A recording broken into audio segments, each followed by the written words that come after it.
En 1868, c'est l'année où l'aristocrate Armand de fit construire sur le plan de l'architecte Lévy un manoir somptueux dans le style néo-renaissance. Pendant plus d'un siècle, la famille de s'y succède, jusqu'en 2002 où Philippe, le dernier héritier, vend la propriété à un couple italien. Salut, moi c'est Urbex.exe et aujourd'hui je vous amène explorer ce magnifique château avec tout à l'intérieur et nous allons comprendre pourquoi et comment a-t-il été abandonné.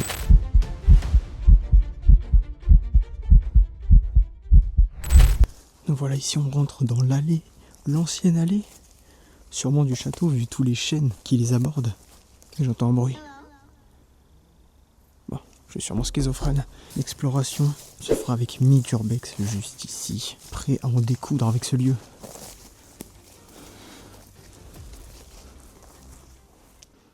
Ok, alors nous voici dans le salon. Alors il a bien pris cher. Il a bien pris cher. Regardez ce toit qui s'est écroulé.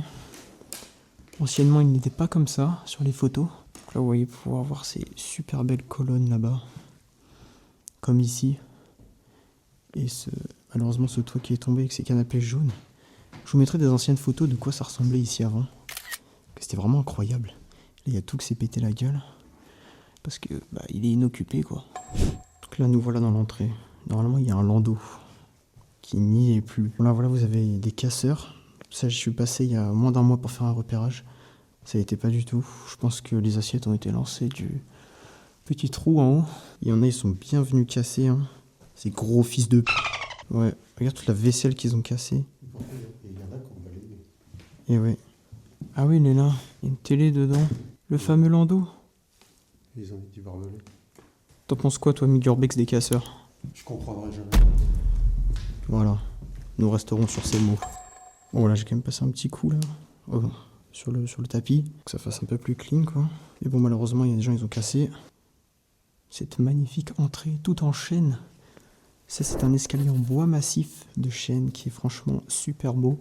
Et on peut voir qu'il tient très bien dans le temps, hein, parce qu'il est toujours ici et aucune casse n'est à déplorer. Et un très beau piano de bonne manufacture, je pense, qui ne marche plus malheureusement. Et pourtant, regardez-moi tous ces meubles. Alors dites-vous que la plupart des meubles dans ce château ont été chinés. Ironiquement, malgré la grandeur et la richesse apparente de ce château, une grande partie du mobilier aurait été achetée à bas prix, dans des anciennes caritatives bien connues comme Emmaüs. Mais alors, pourquoi les propriétaires sont-ils partis ainsi, laissant tout derrière eux? Donc là nous voilà rentrés dans la pièce mythique de ce château. C'est sa salle à manger bien sûr avec tout ce qui reste, la nappe, la vaisselle. Malgré que ces enculés à mon avis ont pris cette assiette là pour la casser. Regardez, ils en ont encore cassé là, c'est vraiment des sales chiens.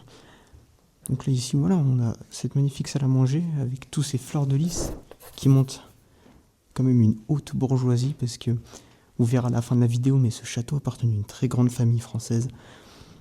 Ce qui explique pourquoi c'est aussi luxueux. Regardez même ce canapé qui me donne vachement envie de m'asseoir dessus. Voilà, on a ça, toute cette sûrement porcelaine. Je sais pas, dites-moi les experts en commentaire ce que c'est. Je sais pas ce que ça peut être, mais c'est vraiment très beau et ça respire. Malgré l'abandon, encore une certaine richesse dans ce lieu. Ce petit lustre même. Sûrement en éteint. Voilà, avec de fausses bougies, mais qui a la classe quand même. Ces chaises, son mobilier qui reste, qui fait l'honneur de ce château secret. Regardez, ils avaient même le chauffage au sol, je pense. Et on peut voir qu'il y a eu quand même pas mal de pillages. On peut voir la trace des tableaux derrière la poussière encore. Ici, j'accède à la chapelle et je vois que la porte ici a été dégondée, ce qui n'était pas le cas. Une des plus belles pièces de ce château, qui est son église. Et je vous mets en 0,5, vous allez mieux voir. Voilà quoi. Cette magnifique chapelle. Il faut savoir que cette chapelle, elle est dans le style gothique. Vous pouvez le reconnaître grâce aux arches en haut que je vous montre actuellement, qui sont en pointe et qui signifient l'architecture gothique. Pourtant, cette chapelle ne correspond pas du tout à l'architecture du château, qui lui est une architecture néo-renaissance. Ce qui fait que voilà, c'est un peu une pièce atypique. Bon, là, on va monter à l'étage. Normalement, il y a quelque chose de plutôt pas mal. Regardez-moi la grandeur de cette pièce.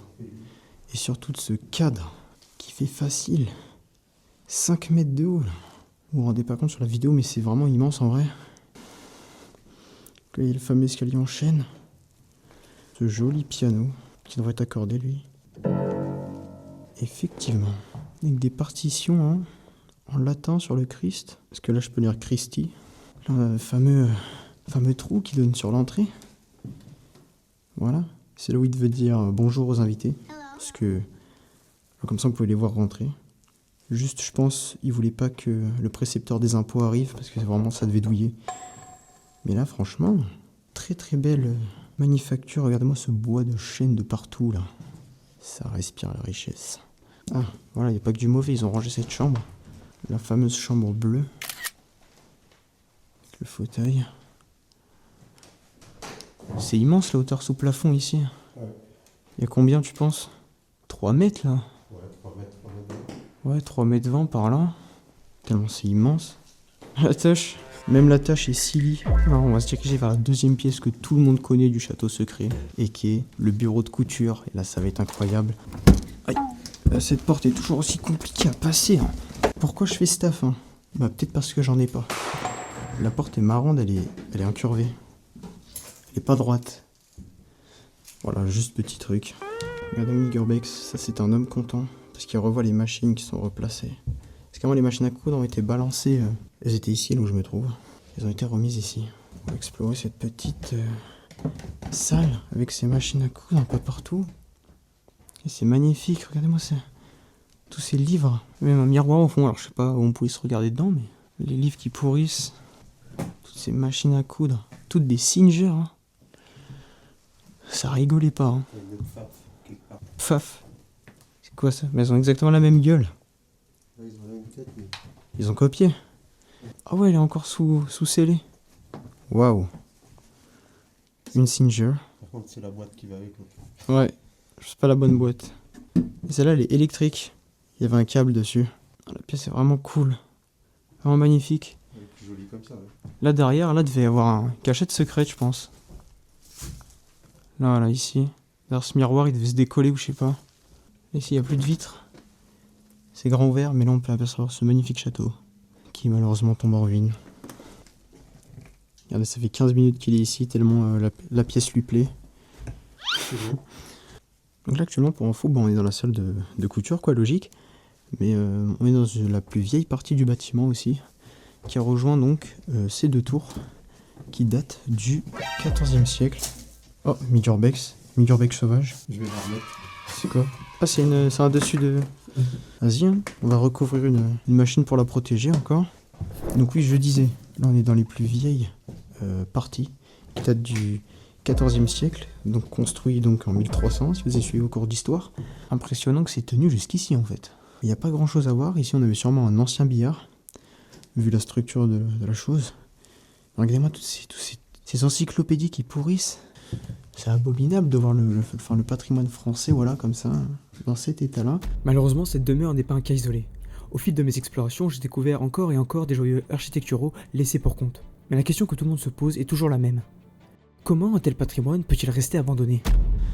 Donc regarde, une pièce entièrement de livres, à mon avis, qui ont été protégés, parce qu'en fait, il y a eu une inondation dans la bibliothèque qu'on a vue juste avant. Mais non, c'est de la grosse pierre, ça devrait tenir.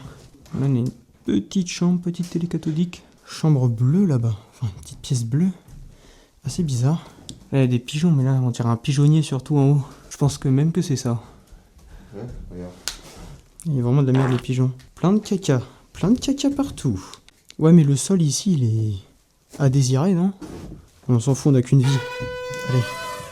Donc là en fait on est clairement au-dessus de la cuisine. C'est ça.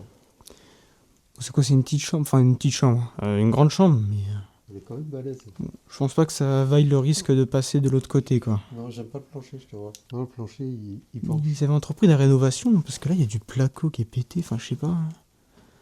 Papier peint qui s'enlève allègrement, tranquille. Là, on peut voir le dehors. Sympa.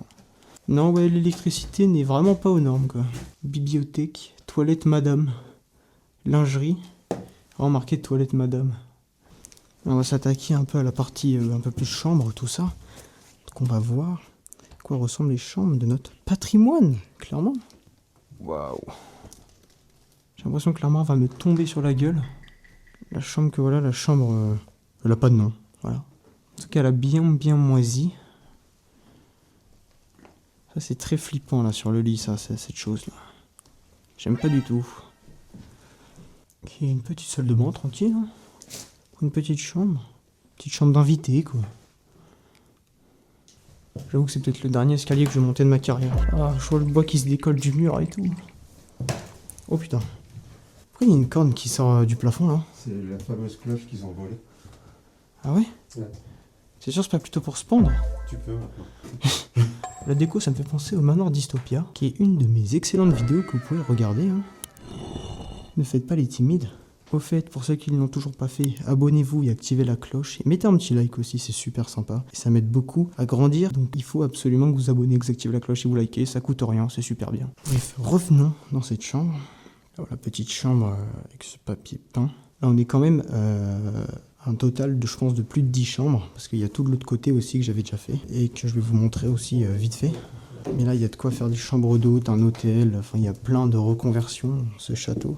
Et là, il est juste à l'abandon. D'après les archives, ce château devait renaître en chambre d'hôte. Le projet semblait ambitieux, mais il s'est vite heurté à la réalité. Trop coûteux, trop complexe, le couple italien a donc dû faire un choix.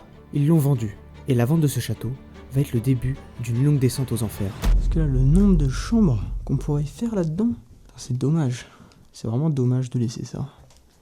Avec tout qui pourrit, une fois que le toit a pris, c'est presque mort. L'eau s'infiltre, ça fait gonfler les poutres, le gel arrive.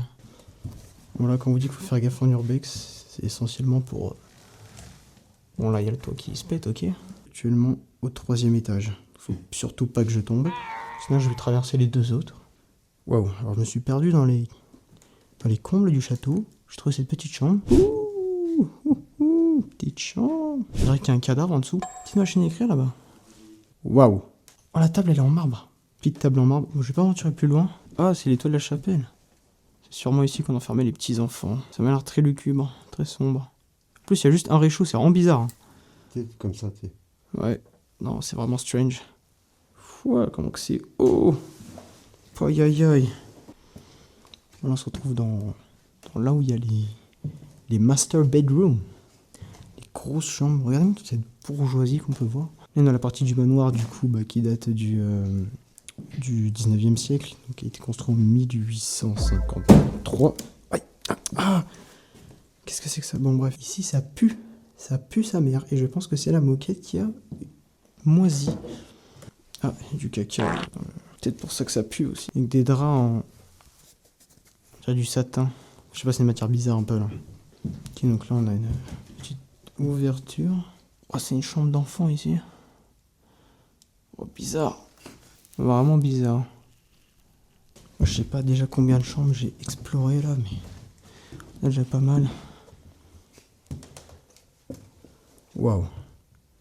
Voilà, c'est clairement la master bedroom. Même un portrait à côté là-bas. Regardez, même là on a un miroir qui est immense, avec une hauteur sous plafond toujours aussi grande et abusée. Mais ça, cette pièce, rappelez-vous, en dessous, c'est le salon qui s'écroule, alors je ne vais pas m'avancer. Très beau lit. Il fait tout petit au milieu de cette pièce, je sais pas si vous voyez. J'ai pas fait gaffe à ce détail, mais regardez, même la tête de lit et le pied de lit est arrangé au papier peint. C'est exactement le même. C'est bizarre.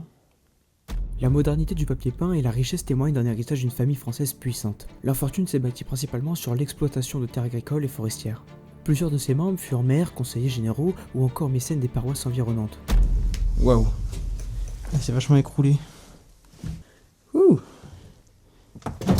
Aïe, aïe, aïe. En tout cas, ouais, belle pièce. Hein. Beau papier peint. Ok. Si je me rate, je tombe. Le toit qui a pris les infiltrations. Tout là, on peut même voir les trous dans la toiture. Ça, c'est la salle des archives. Ok. Le pigeonnier. Et parce que là, toutes les plumes. Tout ce que vous voyez au sol, c'est des plumes. Là. Cette pièce, elle a changé aussi. Avant, c'était la salle de musique. Je vous mettrai des photos comment c'était avant, mais c'était pas comme ça du tout. Grosse pièce verte, bizarre. Là, voici la cuisine. Celle-là, elle est d'époque. Hein. Vraiment d'époque, celle-là. Avec le four et tout. Là, on a le four. Four d'époque. Hein. Il y a même encore les fleurs de lys dessus. Oui, là, c'est le toit juste au-dessus où on marchait. Voilà. Ah ouais, tous les clous. C'est où il devait y avoir les casseroles, comme tu dis. De toute façon, on a les photos des anciennes casseroles qui étaient là. Et il y en a un paquet qui sont dans le couloir. Là, comme je vous disais, c'est la partie qui date de 1400, avec les 2 tours, le raccord ici. Et là, nous avons le manoir, à partir de là, qui lui a été fait au 19e siècle. Donc là, on a un style néo-renaissance ici. Et là, un petit peu médiéval, maison forte. Donc, ça se voit bien que cette partie, c'est celle la plus ancienne, quoi. Celle qui date du médiéval. Et que cette porte, surtout, qui fait vraiment très, très médiéval. Là, ici, nous avons un ancien bassin. Si ça devait être sûrement les douves. Ça devait être rempli, même. Je sais même pas si c'est pas encore de l'eau. En fait. Non, bon, c'est solide. Voilà, donc là, vous pouvez vous imaginer les douves. Avec cette partie aussi qui date du 15e. Ici, la douve qui passait. Voici le patrimoine français. Abandonné. Voilà à quoi ça ressemble. Magnifique demeure. À l'abandon. Après la vente du château en 2010 par le couple italien, il a été racheté pour 800 000 € par un mystérieux couple indonésien. Mais selon un historien local, ces nouveaux propriétaires seraient liés à des affaires d'escroquerie fiscale. Ils ne seraient jamais venus sur place, et leur adresse officielle, une simple boîte aux lettres plantée au milieu d'un champ. Ce cas aussi troublant soit-il révèle un problème bien plus profond dans l'administration française. Une grande partie de nos patrimoines se retrouve à l'abandon. Pourquoi ? Car les frais de succession sont exorbitants, parce que des batailles juridiques interminables bloquent toute réhabilitation, et parce que certains achats, souvent réalisés par des étrangers, échappent à tout contrôle, parfois sur fond de blanchiment d'argent. Ce n'est pas le premier ni le dernier château de ce type qui va subir cette injustice. Megabex m'a beaucoup aidé pour l'infiltration. Abonnez-vous à son Insta, son TikTok, ça lui fera énormément plaisir. À son YouTube aussi, qu'il a ouvert il y a pas très longtemps, où il fait pas mal de stats. Voilà, il s'en fout complet, là, il fait ses plans. Regardez, il est tout petit face au château. Il est vraiment tout petit. Je voulais aussi vous montrer quelque chose, cette fois qui n'est pas abandonné, car c'est tout simplement ma ligne de vêtements qui contient un pull, un t-shirt et une casquette. Vous pouvez retrouver tout cela sur mon site internet, le lien est en description. En espérant que ce nouveau format vous plaise, et si c'est le cas, n'hésitez pas à vous abonner, à liker, et moi je vous dis à plus pour une autre vidéo. C'était Urbex.exe, ciao ciao.